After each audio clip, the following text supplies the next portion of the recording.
Welcome to Paralegal 246. It is October 19th, and we are into Module 9. Oh my goodness. I'm going to share the screen because we like to have our little slides.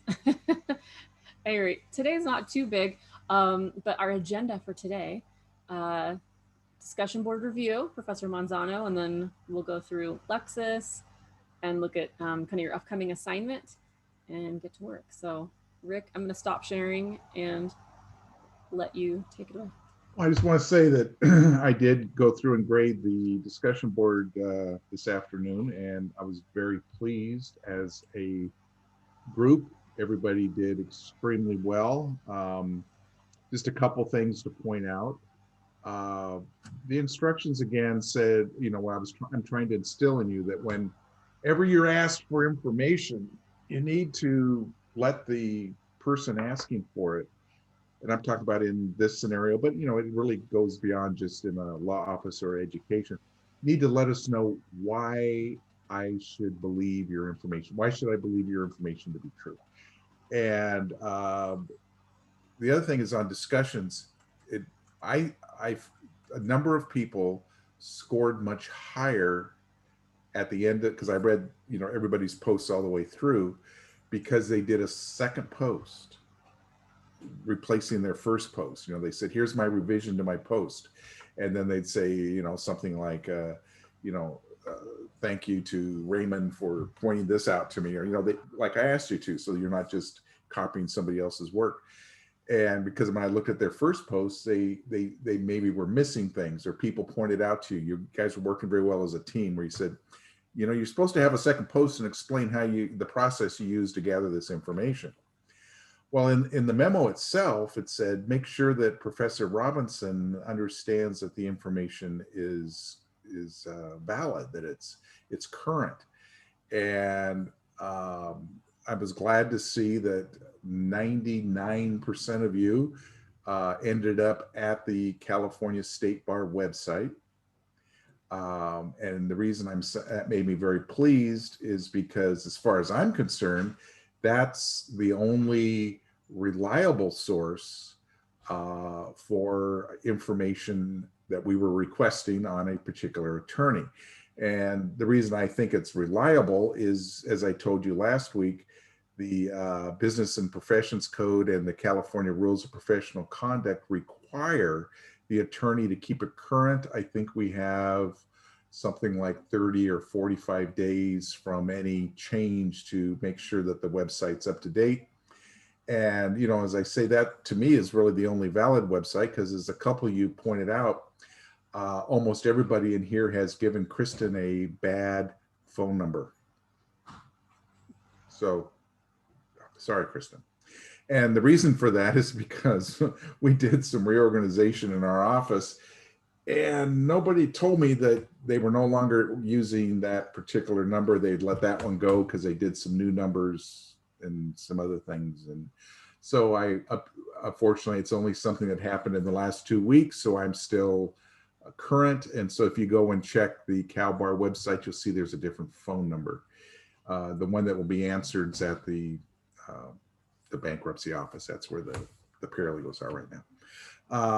So that's up to date. So even my own website had, even my information that I put in was incorrect. So and the other thing is that if you're asked to get information on an attorney for purposes of, that this is the attorney that's representing them, we need to serve them with process, or send them a demand letter or something, or reply to motions or anything of that nature. The courts have said in many cases, if you do some research, that the address and phone number that's either on the pleadings, if they don't put a notice into the court that they have moved or changed their address, and or the address that's at the California State website, if you do service on that address, you have made a valid service, even though they moved from there 6 months ago. They just forgot to tell anybody. Okay, so that's why that was the most valid thing. I saw some other I saw some very interesting ways that for me were a little step above, what was the minimum requirement. And that were the people that said, I checked the California State Bar website. I checked at the Santa Ana College page because there is some bio information there. They checked my LinkedIn account. And then there was a couple that I'd never heard of before. And I actually hit the clicks and I said, oh yeah, they got the right information on there. So that the fact that you'd found it at 2, 3, 4 different sources and they all agreed, that creates more validity to the information than just this is the information. So you will see, maybe a little bit of a grading slide there on a few of you. You had the right information, but you didn't explain in the memoranda to Kristen why should she think this is valid. So the link, that's a little weak, but I let that go and said, okay, that meets the criteria. If all you do is say, the California State Bar website. But I really like the ones that explain the process they follow. The extra credit part of the discussion, that is a very common assignment that you will get in a law office. And the memos that I thought were the better memos were the ones that not only said, yes, there is childcare, but said, yes, there's childcare. These are the procedures. This is what you have to do. This is where I found it. Remember the extra credit assignment, which was worth 25 points, as I recall, was if we had to go to family court and one of the litigants needed to bring their child with them, they're not allowed in the courtroom if they're minors. The judges just don't let that happen. I mean, because it doesn't work. Because kids are disruptive. It's their nature. They're so the judges just don't let them in the courtroom unless it's a particular type of proceeding. And so if you're just showing up for a spousal support hearing, you're not going to be allowed to bring your 2 or 3 kids in with you. Well, they don't have any place else to leave them. Guess what? There is, as you guys did in your research, you found out there is free childcare available if you meet certain criteria.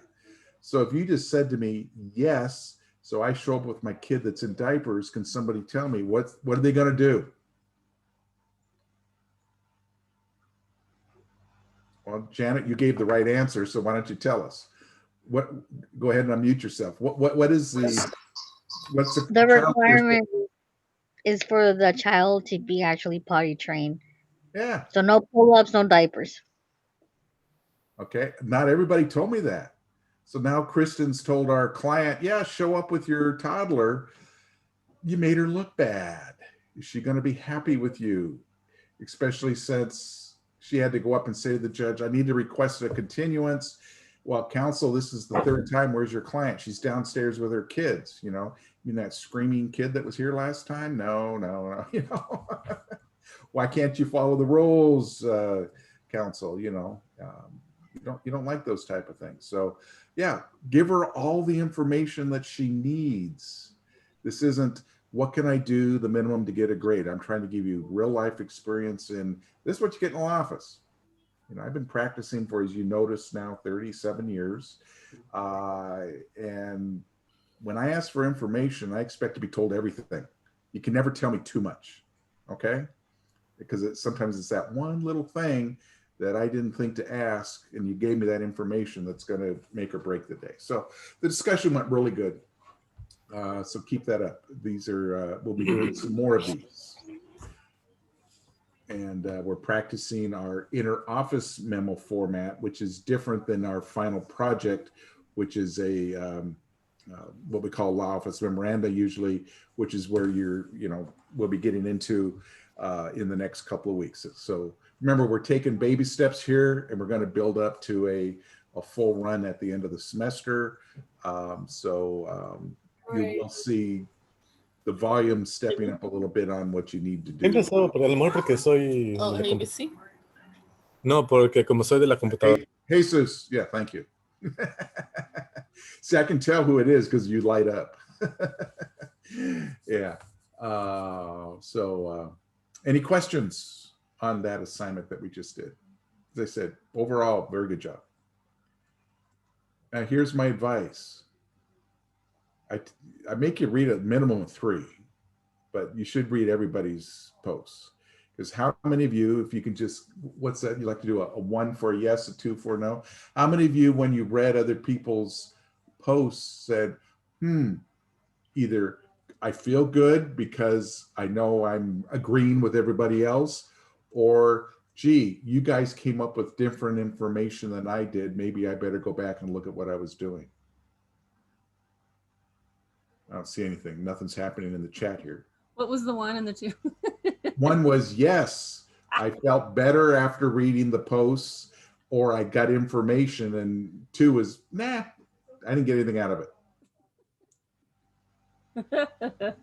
Good. Now, I see lots of 1s. a few people never change their initial posts, even when the assignment is now give it to me in a hard copy, assignment. And I'll look and I'll say, okay, you responded to 5 people who had very different posts than you did, and you told them how great their posts were, yet your final product never changed. Remember, the reason I do these in a discussion is so you can see what everybody else does. We're a team.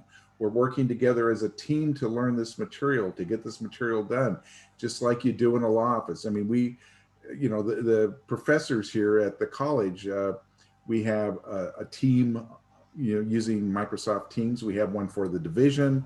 We have 2 different ones going for legal studies right now, because we invite some other people, because I'm doing some reports and things that I need input from people that I don't want to know our private stuff. So I have a team set up that's called the Legal Studies Reports, where I say, would you review this and get back to us? And then we have the one that just the legal studies faculty are in, where we do chats and go back and forth. And you know what's making me, I think I just had this connection. Microsoft Teams is like Slackline or Slack, right? I just realized that. So, because we have like different teams. Anyway, and then we can post and chat instead of emailing documents 10,000 times, right? It's all living on Teams. I'd never used Teams until this whole thing started. And then Slack, I've tried to get people to use it, but we've never used it. But I'm just realizing Microsoft Teams is Slack. So there you go. Or it's like the same. So Kristen, I have a question. If we use Slack, does that make us slackers? Okay. Yes, it does. A Slack channel. No, I think Teams. See, back in the Teams 80s, Slacker meant you were somebody that didn't work well. Okay. Forget, I have to define my terms here. No, we're good. We're good. Yeah.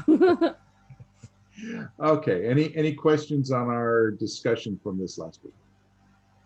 Well, I have a question. Sure. More of like a job experience sort of thing. Yes. When an attorney has a team of paralegals, will they just say to one paralegal, okay, go figure out about childcare?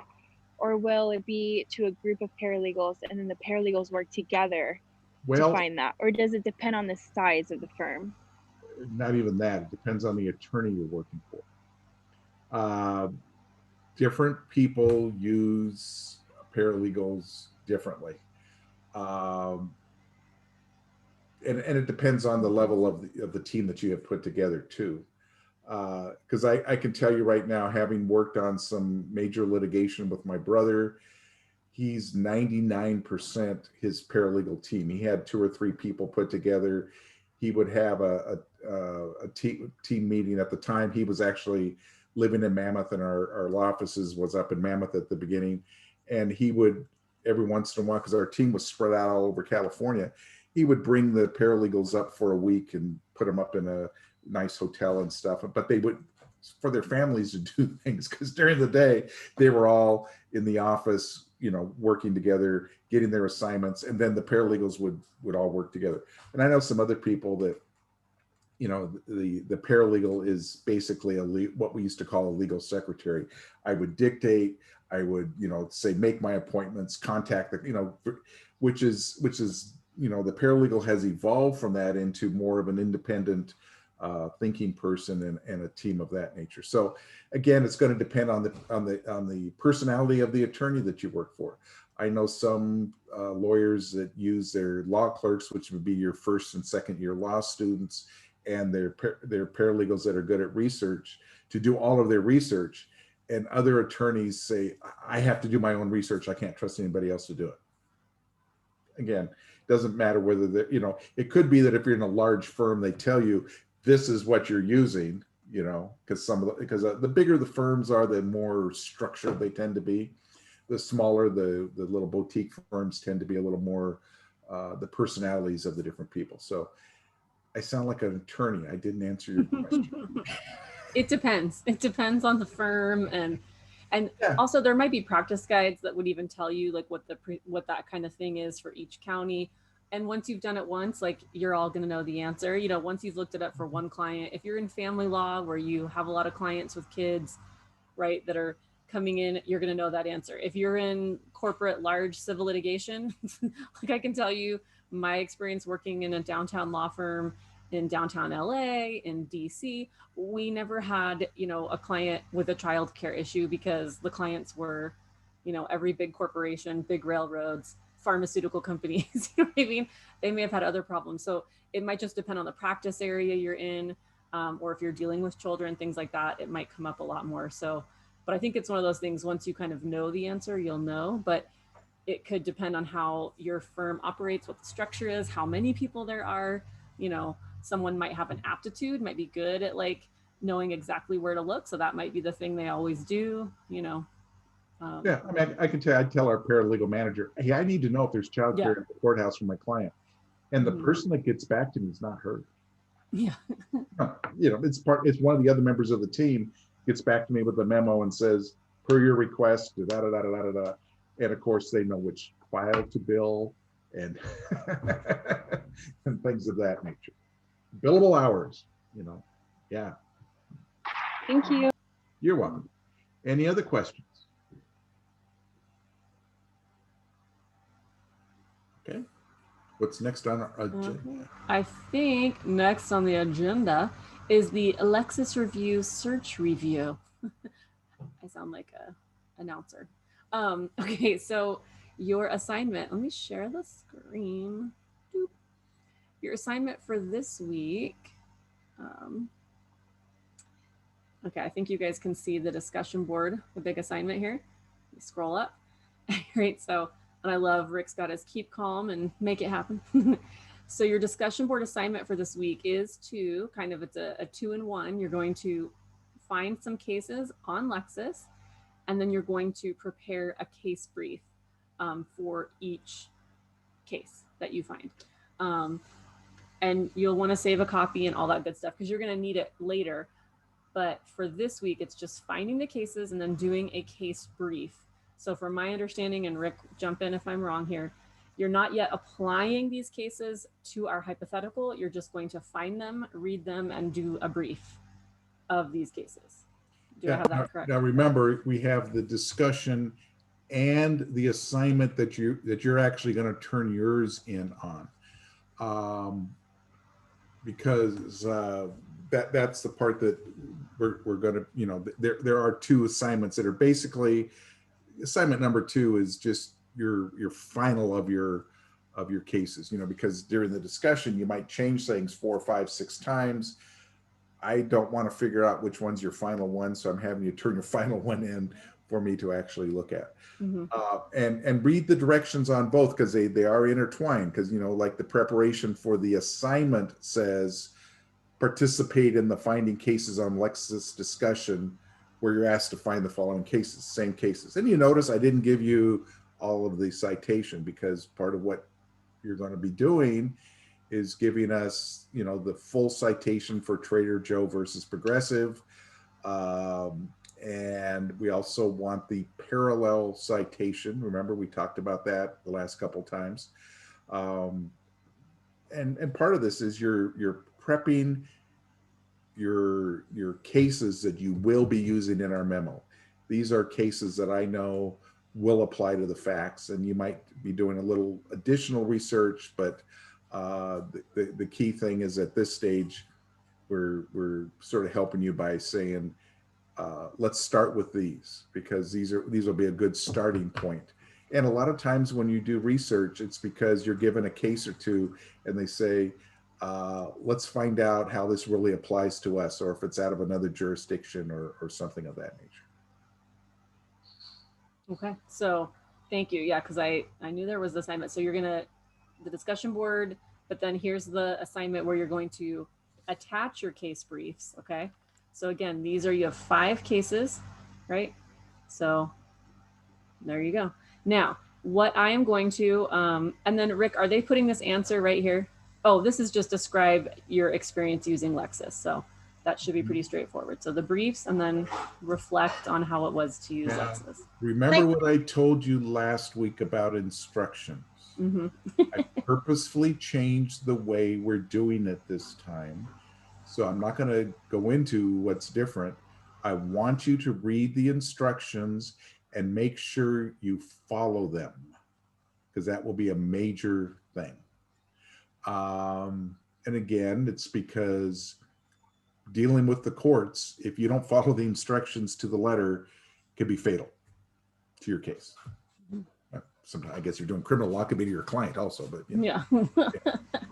Can I verify something real quick? Mhm. Just so I understand, not on the second, not this one that you're showing now, but the first one that's due this Wednesday. Just so I understand, that one we don't have to put our brief in. We're just looking up the cases in the citation, the proper parallel citation, and putting that in the post. Because what are the instructions say? That's exactly what it says. But you guys had mentioned that we have to give a case brief and cite it, and that does not say that for the first post on Wednesday. So I just want to make sure I understood that I'm understanding correctly. Yeah, follow what it says. Don't follow. I misspoke. I was thinking the whole assignment. Yeah. Okay, that threw me off too. Sorry. That threw me off too. Yeah, okay, I just want to make understood. I'm reading and I'm understanding what I'm reading. Thank you. Yeah, Then because go over the parallel and then official post and parallel post. do not attach. It might be better when we look at the case. I can show you, so I can show you the parallel citation. So remember, parallel citation means that same case is published in multiple books, in multiple reporters. And so the parallel is just saying it's in this reporter and it's in this reporter. And if you ask, why do I say do not attach a file? It's because nobody will read it if you do. No, because in the discussion board, sometimes you have to go through 2 or 3 steps, and I have to download it, then I have to open it, and I have to, people aren't going to read that. So I'm telling you, cut and paste into the discussion, people are going to read your stuff. You need the file to attach to the final. As you can see, everything that you're doing for the discussion, you're going to be doing in the assignment, slightly different format. Mm-hmm. Yeah, so the discussion board is just facilitating you working on your assignment to then turn in the case briefs. And you want us to put reply, like 250 words in our reply to 3 students. That is a minimum, yes. Okay. What I want you to do is to fully participate in the discussion. And if you want to know what that means, go back and look at this week's discussion, see how some people did. They didn't have 3 replies. They're not sitting, because I can tell you the paralegals that get ahead don't say, what is the minimum I have to do? Okay. Okay, and then a brief is the IRAC-FIRAC, right? That's what a brief is? I'm going to show you, I've got my sample format in the module again. But Okay. basically, yes. But Yeah. I would say I've got like a little more formal that I think, I mean, it's the same thing, but I would suspect most of you will want to use that. Okay, because I think we did that for Trader Joe's, right? Yeah, you may have already done one for Trader Joe's. Yeah, so you're kind of already. Like So half since there. you have the file, you know, you just gave away half the work for everybody, but you know. You're welcome. There you go, +1 to Liz. Okay, so we just wanted to make sure that I think everyone's good, but so you know, today's not a big day, but here I am at Lexis, right? And if anyone is having any problems with Lexis, like I should be your first email, okay? Outside of like if Lexis corporate deletes your account, but even then, email me right away. I'm the one that so any rate, so you should all be okay on Lexis, but please let me know ASAP. So what I did, I went to Rick's post because here's your things. It's kind of like, let me find these, what's going on here. We should ask a bonus round, you guys. Cal 3D. Can anyone tell me what court that is from just by that citation? Cal 3D. Like, is it from Idaho? Anybody know what court that's from just from that citation? Is it from? District Court of Appeals? Let's see. I hear California District Court of Appeals. Someone messaged me privately, Cal Supreme. It's from the California Supreme Court. Now, that's just one of those things you're going to learn eventually and kind of stick in your brain. And I know that because it's just Cal. It's just the citation format. So I'm already thinking, like, I'm definitely not going to pull an Idaho case. I'm not going to pull a case from Texas. But those are the kind of things you want to kind of squirrel away in your brain because they'll help you be a little stronger when you interact with Lexis. So I signed into Lexis, right? I'm just at the basic. I'm not on the law school side. I'm just on the basic. Oops, did I mess it up? I messed it up. Oh yeah, I'm just on the basic research side. And I'm just going to cut and paste that citation in, right? I'm reasonably certain based on the citation and from the assignment that it's a case. But let's say I didn't know it was California. You know what I mean? I don't know. So I'm just going to hit the little red search, little looking glass, right? It's doing its thing. It's twirling. Okay, one case. Now again, Robbins versus Pruneyard shipping. I'm still not sure. I know this is tiny. Like, is this the right case? Am I looking at the right thing? Okay, before I get too deep in the weeds, let me read the little case summary. Okay, just to see if I'm dealing with the right thing. Injunction, shopping center owner from impeding appellants who were soliciting support for a petition. Okay, well, it sounds like that's the right case, right? So little things you do quickly to kind of immediately help you understand if you're in the right thing or not. And just like we predicted from the citation, Cal Supreme, okay? Let's talk about parallel citations. Let me make this a little bigger. I think, oh wait, hold on. I know this is so tiny. Oh, that did the opposite. I feel like that made it smaller.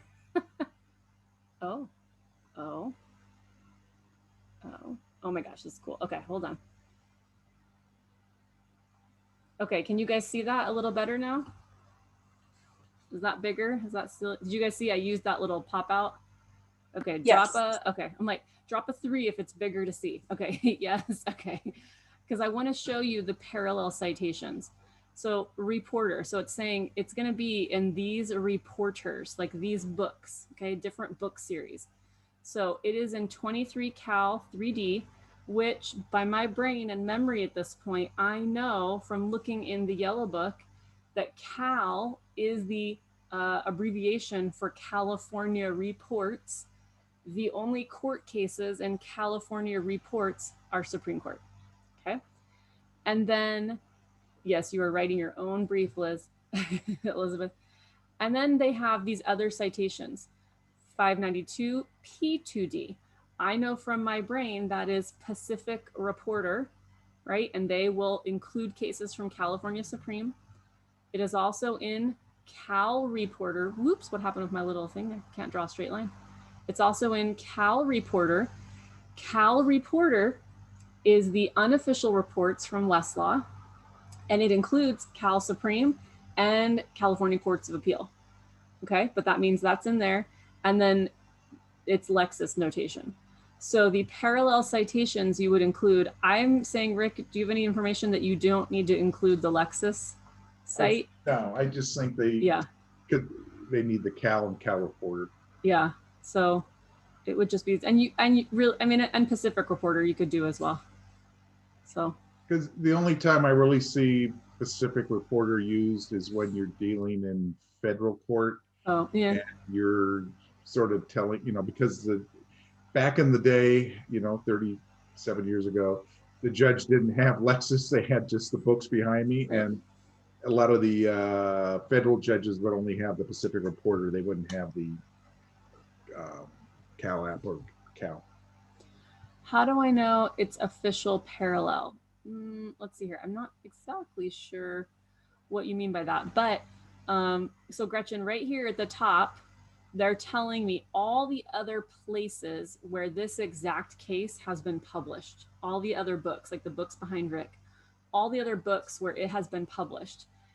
Because of the abbreviations, I know who publishes each of these book series. So Cal is official for California Supreme by the California state government. P is Pacific Reporter, which is Westlaw. Cal Reporter is California Reporter, which is Westlaw, which means both of these are unofficial by a private publisher.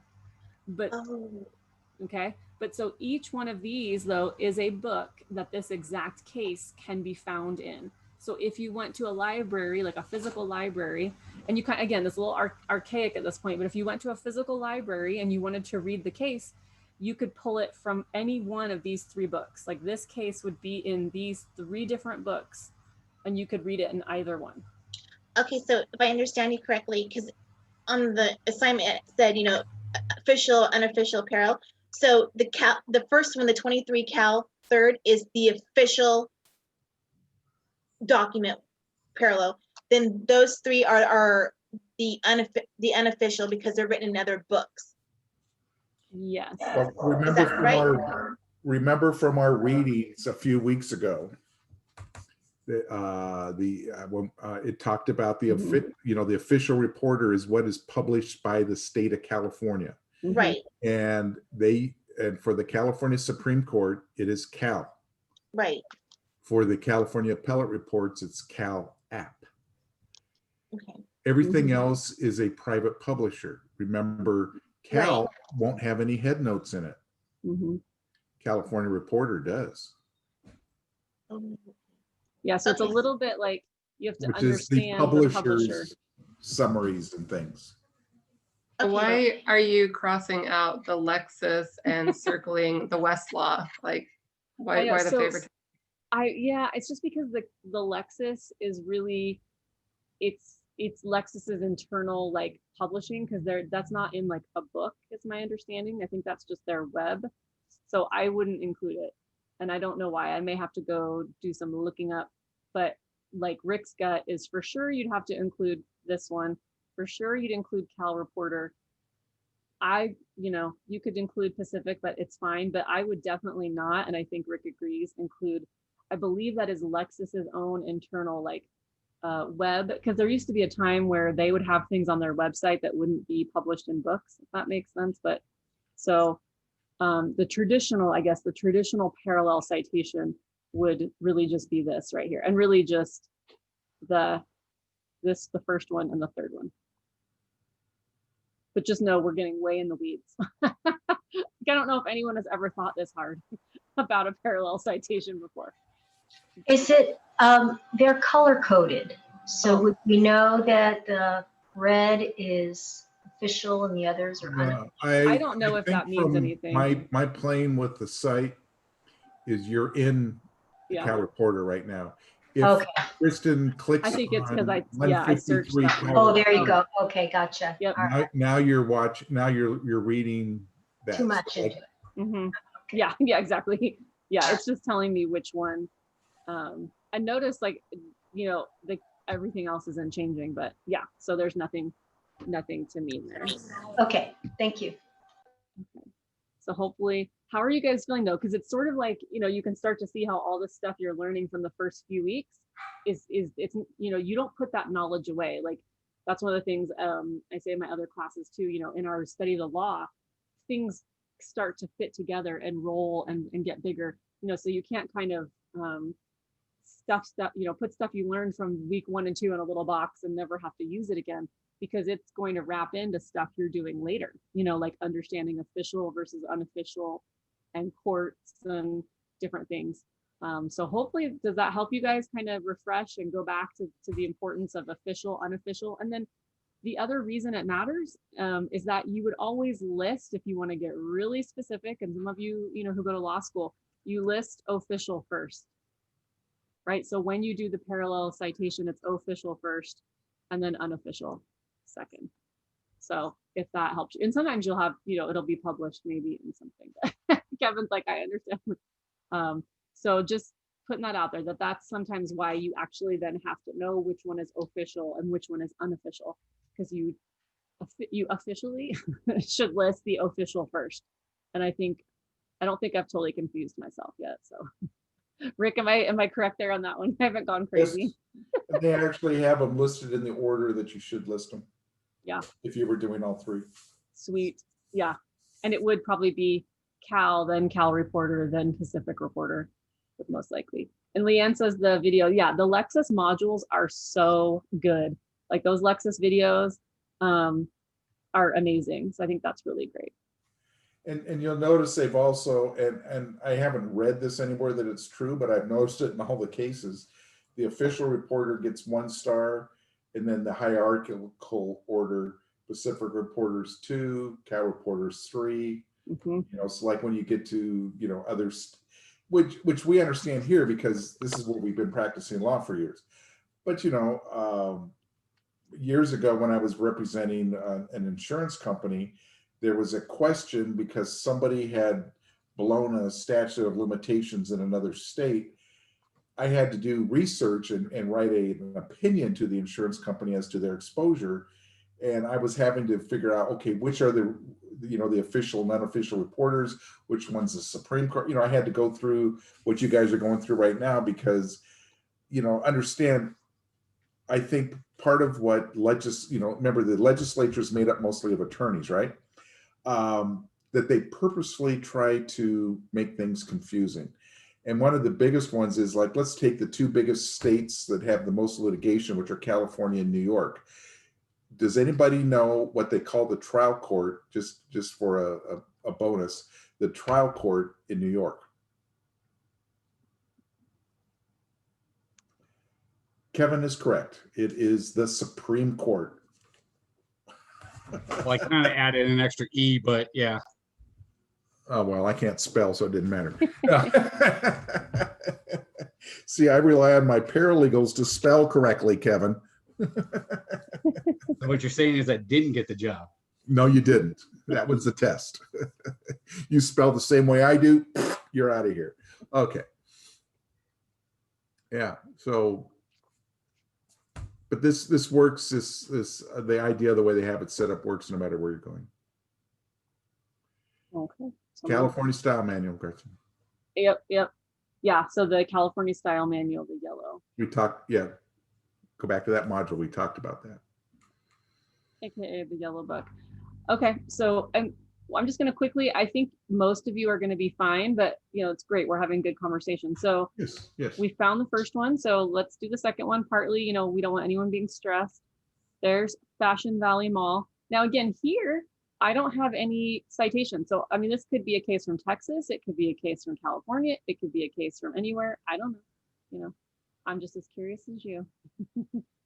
There's probably another way to get back here. Sorry if I'm doing it the bad way. But anyway, I'm just going to go back to the front, type it in. It looks like a case. So I'm going to select it's a case, like it's not an encyclopedia. Let me just hit that. I guess I'm just trying to show that you don't have to be fancy. So here, the same title pulls up and it looks like it is also 07. It's from Cal. So let me click on it, you know, but I'm not totally sure if it's right. Like, I don't know. Let me do a little look in here.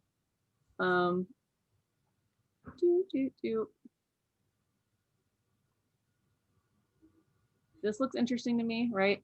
Court held a mall could not enforce its rule prohibiting customers not to purchase merchandise or services offered. I mean, so this is looking like, okay, this is probably the right case. I think I found it, right? Oops, labor union, different things. Let me get my little thing to disappear. So looks like you've got the right case here. California Mall could prohibit us customers doing a boycott. This sounds like it's right on point, okay? So, and this is also dealing with union too. So interesting, okay? So you guys should be fine. What gave it away to you that it's dealing with unions, Chris? Oh, sorry. The National Labor Relations Board. So the NLRB, and this is another one of those things, once you know a little bit about admin, remember in the admin law, how we talked about administrative agencies, the alternate names Sometimes they're called agency, but sometimes they have the word board. So National Labor Relations Board is actually the name for the federal agency that covers unions, the NLRB.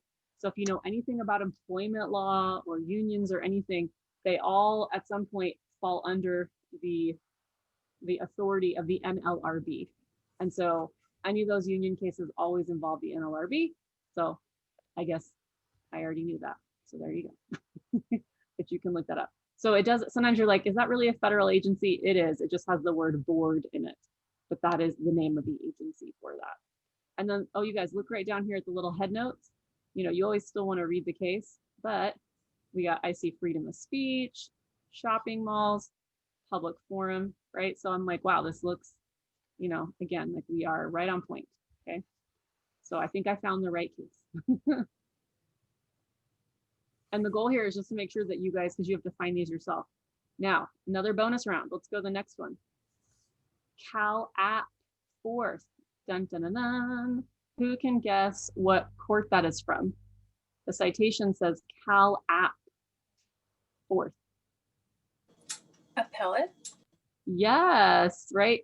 And I mean, Idaho, Texas, Missouri, California.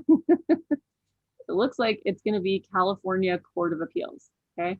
But if I'm not totally sure, I'm not going to select anything. We'll just see. But those are just the things as you get to be more of a experienced researcher that you'll start to pick up just by looking at the citation. You'll be able to tell if it's Supreme Court or whatever. And let me pump this one out for us. Make it a little bigger. Okay. So once again, you guys, because it's, you know, here's the case, right? Boop. And again, here's our citations, okay? So Cal App is official because it's published by the state of California.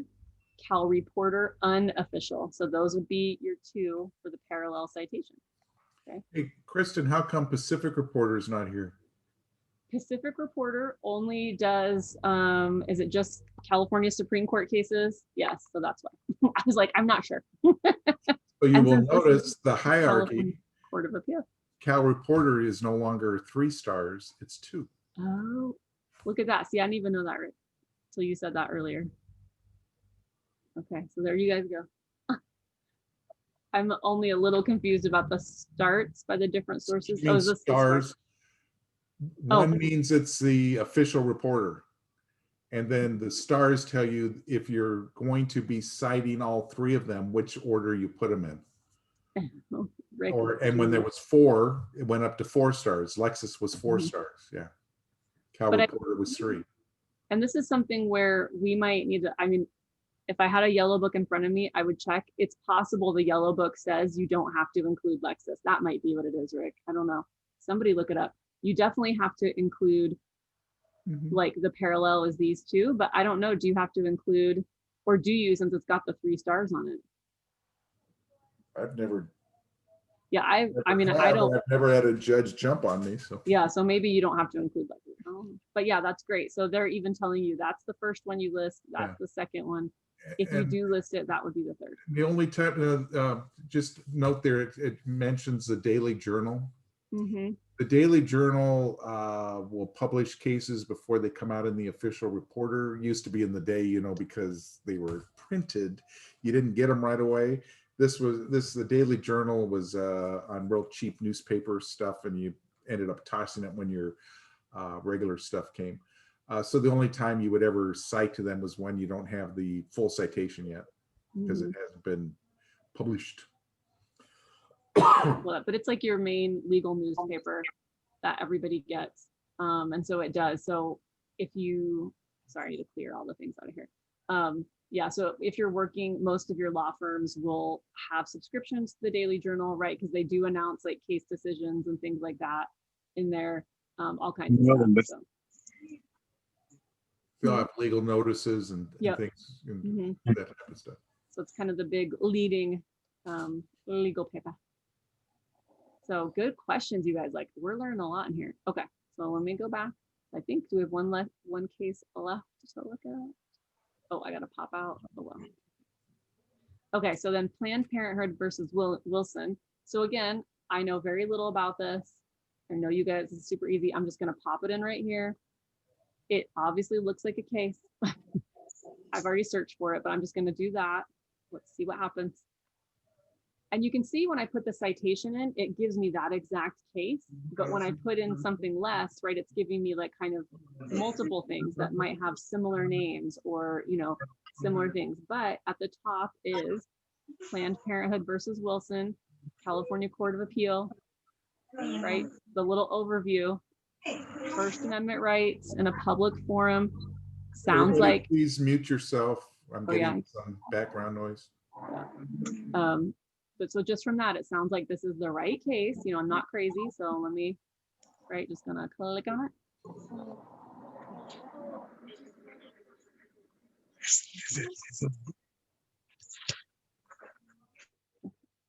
And then again, doop, doop, doop, could just start reading the case. So this will give me, with all the head notes, you know, that kind of thing. Right up here, you get your parallel citations. Doop. So you guys can see that here. At any rate, and once you get down past the head notes, there's your. Do you see the little blue thing scrolling across the top? Oh yeah, I know, isn't that cool? I know I should scroll that way. You're not in the opinion. Yeah, now you are. Yeah, see. I know. You guys, I'm still like learning all the new tricks of Lexis. So when Hannah was like showing us, I'm like, oh my gosh, this is genius. Because sometimes like the side scroll, anyone, right? The, you know, with all the things you have open, you might lose it. But I'm like, this is genius. I can just, and also it already tells me, oh, go right there for the opinion, you know, does that, you know what I mean? So how long do I have to keep scrolling? You see me scrolling. What's nice about, because they've changed the features on this, they didn't used to have this. What's nice now is sometimes say, you know, it's footnote 15 in the opinion. Well, go right to the footnotes. Yeah. Boom. At any rate. Yeah, so this is cool. This really speeds up research from the olden days. Yeah, because sometimes, I mean, I think too, more junior researchers or new people, you think this is the case, right? All these little head notes. If you're not certain, you might think, is this the case? Or when do I get to the case? When is it? Well, now, you know, here's the opinion, you know, here's the judicial opinion. So yeah, I think that is a nice feature that they have that. Okay. And that's the last, that's the end. That's all the cases we have. So are you guys all, oh, and let me show you the case brief. That was the other thing I need to show you. Oops. So you're going to pull the cases, which, and you guys have already done Trader Joe's, so, or you should have, right? And then same as before, I just put another copy of, oh, sorry, I'm scrolling. I'm getting seasick. Look away, people. So in the module, once again, is the sample case brief for you. I said this is like a pretty formal style, but it just gives you, you know, oh, I had already opened it. Let me see where it is. Okay, there we go. Make it bigger. Okay, so this is a more formal case brief style, but, and you know, essentially there's lots of ways to put the information, but there you go. Case title, facts.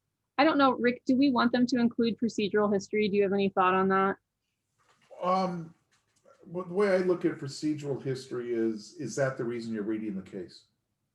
Yeah, and this could be like literally a sentence. You know, maybe you just identify it's in the Supreme Court, it's in California Court of Appeals, you know, it was appealed by. So I mean, that could be a sentence, you know, just, you know, just to remind the reader if it's Supreme. Sometimes you're reading a case because procedure is what you're researching.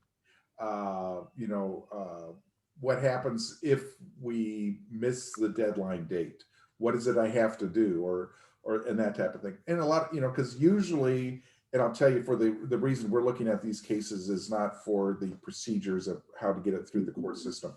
So anything, I don't expect to see anything in the facts about, you know, did they make a timely motion? Was there a timely, you know, at the trial court level, did they make a timely request for, you know, or respond to this or do that type of thing? A lot of time, I can tell you, sometimes that's the pivotal part of your case. And so the actual facts of why the people are suing each other may not be important. Mhm. Other times, as the reason I gave you these 5 cases, the reason people were suing each other is what's important, not how you move this particular case through the system. So anything dealing with answers, motions for summary judgments, things of that nature probably aren't that relevant. It's Mhm. more, what is the finding the court made? Because we're going to be looking at, do we have causes of action based on the action of the shopping center? Yeah. Because we know we represent the, what's her name? God, I forgot already. I forgot our client's name, you know? Me the one with too. the one Like, with the wait a minute. kids. Easy Mart. No, it's not Easy Mart. It's The other one. Yeah. we're amazing team. Oh, geez. Quinn, Sarah Quinn. Yes, Sarah thank you. Quinn. Thank you. Just forgot our client's name. It's like pro bono anyway. You know? Like, no, I'm kidding. Yeah, we're No. terrible. We can't think of her name. So this is a format you can use, and you guys don't worry about the facts because this is like just what I have for other stuff. I don't like the points. I don't think that's not how this is. So don't worry about that.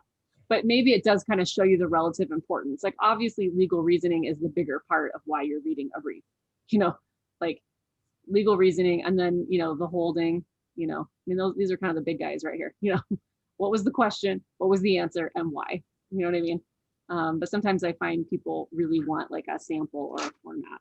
And this is just one format, right? You know, everybody might have a different one. I feel like a case brief is kind of, there's only a couple ways to cut it, but there you go. There's your facts, you know.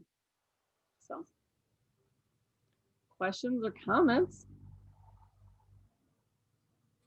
I think I'm gonna stop sharing. Well, let's go back to the discussion. Oh, okay. Hold on. I just lost it. Where'd it go? Yeah, we'll let Rick take it away. Really good.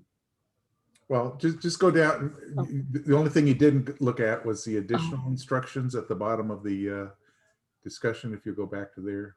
Okay, hold on, let me get there. Yeah, there we go.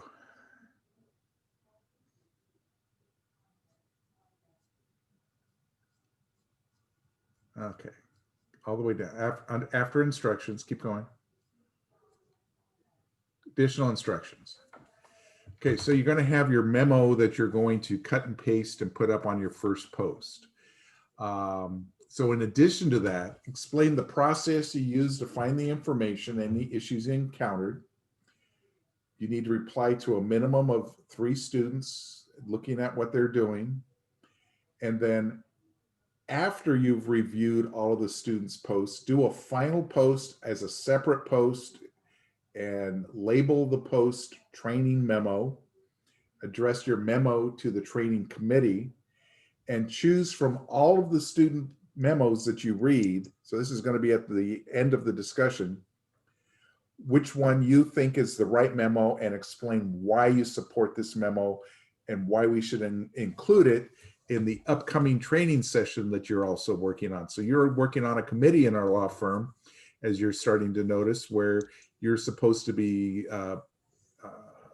cherry picking some talent from our paralegal pool, and we want to bring up a model and, you know, give kudos to that particular student in our training session. I mean, that paralegal in our training session. So explain why you think this memo should be a model for the training session. And I'll tell you right now, don't pick your own. Sorry. Like vote for yourself. Yeah. It's not going to affect their grade. This part of the activity will affect your grade. So again, make sure you're following the directions.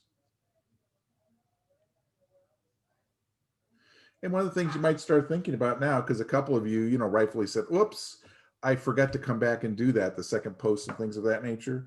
Well, when you're given an assignment, how are you going to make sure that you've done all the things you were asked to do?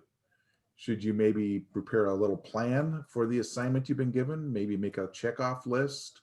Start thinking of, as a practicing paralegal, and there's not going to be Professor Manzano here to send you that email that says, don't forget, when I look in the grade book, I notice you haven't turned this in yet. It's due tonight. You know, I have a nice feature in the grade book. I can go through and I see all the blanks and I just say, send an email to everybody that hasn't, you know, I have a bunch of choices. and then I write you a little email. I like to do it as a reminder because it helps our discussion go better if you've watched the videos and things that we ask. But remember, you won't get that luxury in a law office. So the memo they're writing, and just so that I understand too, Rick, is Two where memos. they're explaining the process of how they found the information. Yep. Okay, perfect. Yay. And memo number 2 is where you're looking back at everybody's Yep. first post memo. Now, maybe And their picking first something. one, again, somebody, you guys talk a little bit and somebody puts a final post up and says, here's my new memo. If that's a good memo, you can use that one. So it's not tied to that it has to be the very first one, but it's their final memo that they do regarding what's requested in the explaining the process and how they got there. And of course, make sure that their citations are correct, because if they're giving improper citations, we wouldn't want to use that as an example. All right. Okay. Questions or comments? Are you guys good? Because the last item on the agenda is to let you guys get to work. Question for the memo. Who are we addressing it to? To you still, Professor Yes. Robinson? Professor Robinson, the first memo Mhm. is to Professor Robinson because she's always your supervising attorney. We say Right. And the memo training number 2, the instructions tell you to send it to the training committee. committee. Okay. I just want to make sure on that. And if you want, I can be the chair of the training committee. Yes.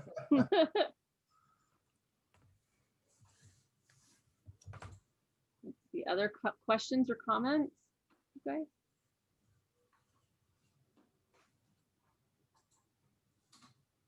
It's so fun to see so many of you today. I love that a lot of you are showing your faces. So that's really fun to see all of you. I was going to mention that, sorry, with the paralegal, the LexisNexis learning modules, it's actually really helpful what Professor Rick said to put them side by side. So when you actually go through the entire thing, you're clicking as you're going. And I didn't find that to be as overwhelming when you have to do your own research. Anyways, it was just it was actually pretty good advice. It's the way I did it because I did all the videos. I mean, as a student, did the videos. Yeah. I didn't make them. Yeah, the training you guys are getting, I mean, and realize that's the training they give for law students in law school. Like that's what it's created for. So the fact that, you guys are able to have access at no charge to you is amazing, and is the work of many people, from Rick and Kim and our dean and vice presidents. I mean, it's really, really awesome. So you guys are getting the same training. So you'll really know what's going on when you get to work, or, if you're asked to do research, you're going to come in with a great background. But that's cool. I'm glad that Raquel agreed with Rick's. Yeah, I mean, and Rick is knows all the tricks for the computer as well. So Hardly. no, you do. I'm just looking at something real quick. And I'll just give a plug, you guys. Get on LinkedIn. Kevin, I just friended you. Make your, I hadn't been on it for like a few months, so I missed a lot of stuff. But you guys, get on LinkedIn. Now I make got a one profile. friend. Woohoo! Yeah, you have one friend. Make a profile or update your profiles as you're adding this training. A lot of people are getting cold contacted off LinkedIn to apply for jobs. That is a real thing that's happening. So make sure you're adding, if you join OCPA, if you are currently a paralegal student, if you're expecting to graduate in a year, update your thing, find each other to join with, because there are people posting jobs and looking for interns and looking for part-time work. I mean, so, looking for people to hire. So make sure you're taking advantage of, building your LinkedIn network now when maybe you don't need it. So that 6 months from now or a year from now, when you need it, it's already there. Thank you. Sorry, take it away. Yesterday, you were supposed to have turned in the survey. Tell us what you think. If you haven't done it, please complete it today, because I'm going to be gathering the information for our analysis tomorrow. So if you would do me the favor, if for some reason you haven't done it, do it now. take you about 2 minutes. But we use this information a lot. Just to give you an idea, one of the reasons you have Lexis is because students in their surveys to us about 5 years ago kept saying, we need to have electronic research. We were teaching everything in the law library, which is, which used to be the way everybody was doing it, that you taught in the law library. And then once everybody knew everything, when they went to work, they could start using Lexis and stuff. Well, students kept saying that when they got to work in a law office, everybody expected them to know Lexis or Westlaw. And if you know one, you'll be able to use the other. That and the reason that Para 120, the computer in the law office, was completely revamped for the curriculum that we're using now is, again, based on your surveys. So we take these things seriously. They seem to be simple questions, but it's something like, tell us what you think. That means that's the time to tell us anything that's concerning you. And I didn't do this one as a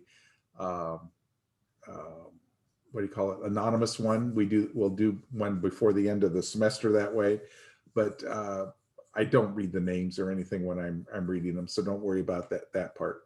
But when we do, like in Para 297, I don't even do them. I give you the link and somebody else prepares the surveys, and they're done on SurveyMonkey, but we'll have one of those for this class before the end of the semester, I'm sure.